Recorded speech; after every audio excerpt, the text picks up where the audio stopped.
ছেলেরে বলছিলাম একটা তাল আনতে, তাল আনছে। তো তাল পিঠা আমার কাছে অনেক ভালো লাগে।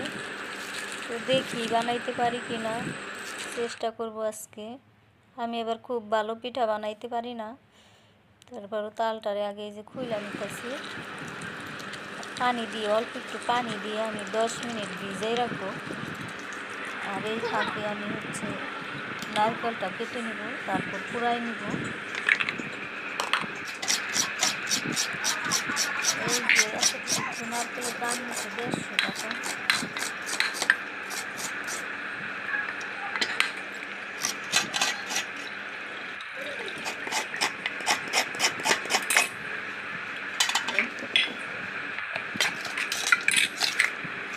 মাশাআল্লাহ, নারকেলটা অনেক ভালো, অনেক পুর।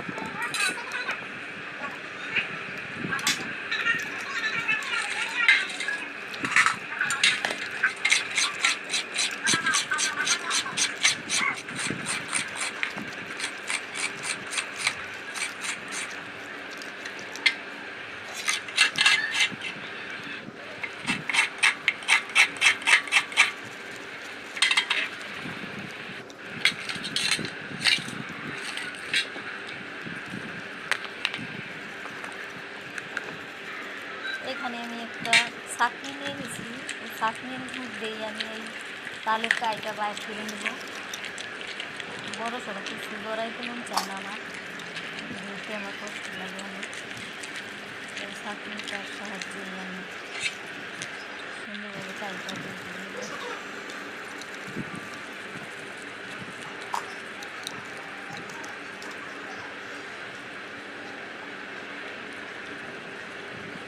এইভাবে বসা দিলে পরিষ্কার হয়ে যায়, তালের বিচি থেকে সব কাইগুলো বের হয়ে যায়, অনেক সুবিধা।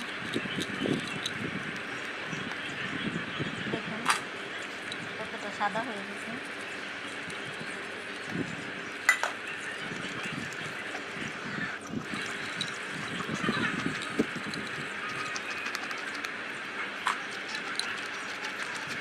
এই কাইটাকে আমি আবার ছেঁকে নেব, এর মধ্যে অনেক আঁশ থাকতে পারে।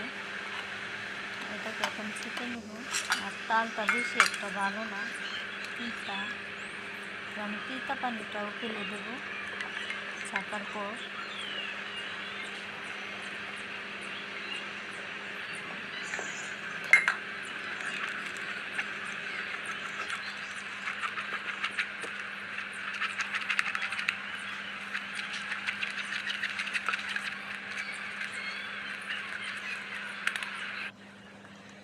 এই যে এখানে একটা কাপড় নিয়ে নিচ্ছি, আর কাপড়টা ধুয়ে পরিষ্কার করে নিচ্ছি আমি। কাপড়টা একদম নতুন। এটার সাহায্যে আমি কাইটাকে ছেঁকে নেব। ছেঁকে পানিটা আর কি ফেলে দেব, এতে করে তিতা ভাবটা অনেকটা কেটে যায়। এই যে আমি বেঁধে রেখেছি, এইভাবে গামছা দিয়েছি আর এর সাথে। আর এই যে পানিটা পড়ছে।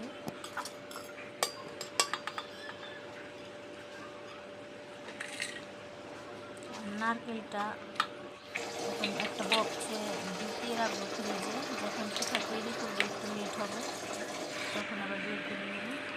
দেখুন কতগুলো পানি বের হয়েছে। এই পানিটা অনেক তিতা।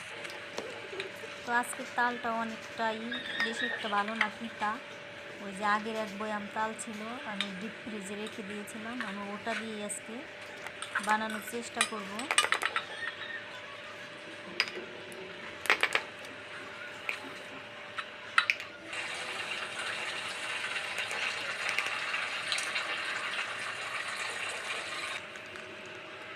এই যে কিছুটা পানি, কিছুটা বরফ রয়ে গেছে এখনো।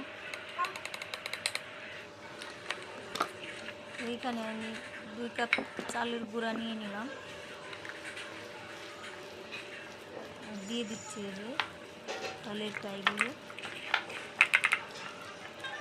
যত বেশি দিব তত এই তালের সেন্টটা ভালো আসবে, কিন্তু অনেকটা পাতলা হয়ে যাবে আর কি। এর জন্য যতটা সম্ভব কাই করার সময় পানি কম দিয়ে করালে ভালো। এখানে দিয়ে দিচ্ছি নারকেল, আর আমি দিয়ে দিচ্ছি আজকে খেজুরের গুড়। খেজুরের গুড় দিয়ে করলে অনেক মজা লাগে। দিলাম স্বাদ মতো লবণ, আর দিলাম 2 চামচ গুঁড়া দুধ। এবার হাত দিয়ে ভালো করে আমি মাখাই নিব।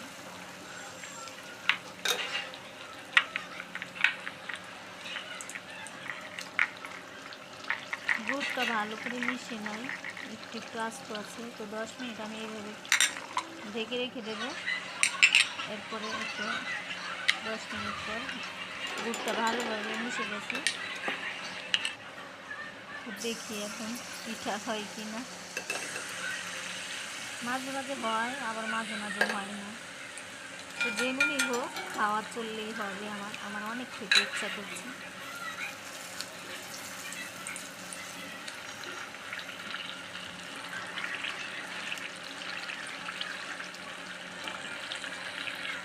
তো যেভাবেই পারলাম করার চেষ্টা করতেছি।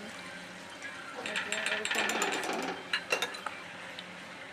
এভাবে করে আমি সবগুলো ভেজে নেব। আবার কিছু ছোটো ছোটো করেও ভাজবো বড়ার মতো। বড়া অতটা হবে না সুন্দর, এটা একটু পাতলা হয়েছে।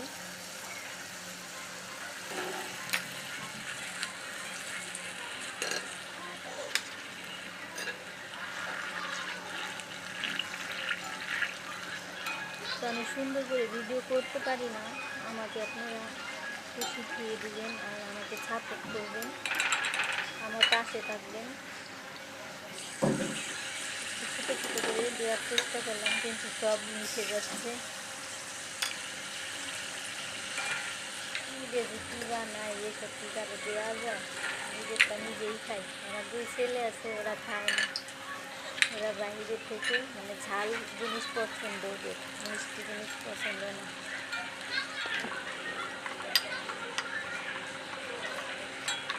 দেখতে যেমনি হোক খেতে কিন্তু অনেক মজা হয়েছে, অনেক মজা হয়েছে।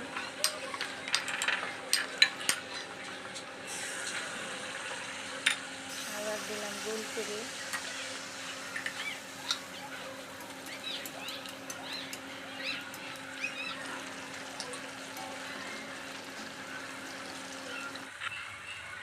এই তো রেডি হয়ে গেছে আমার সব পিঠা। আর এখানে ছেলে ফ্রাইড রাইস কিনে নিয়ে এসেছে। ওরা মিষ্টি পিঠা পছন্দ করে না বললাম তো, এর জন্য ওরা এই যে ঝাল ঝাল ফ্রাইড রাইস চিকেন আছে সাথে। আর এখানে মুড়ি, কিছু গুড় ছিল, গুড়ের ভিতরে নারকেল দিয়ে মুড়িটা করে নিয়ে এসেছি। আর এই তো পিঠাগুলো দেখুন। আর এই পিঠাটা বেশি পুড়ে গেছে, আর এটা খেতে অনেক বেশি মজা হয়েছে। কিন্তু দেখতে যেমনই হোক খেতে অনেক বেশি মজা লাগছে। সবাই ভালো থাকবেন, সুস্থ থাকবেন। আল্লাহ হাফেজ।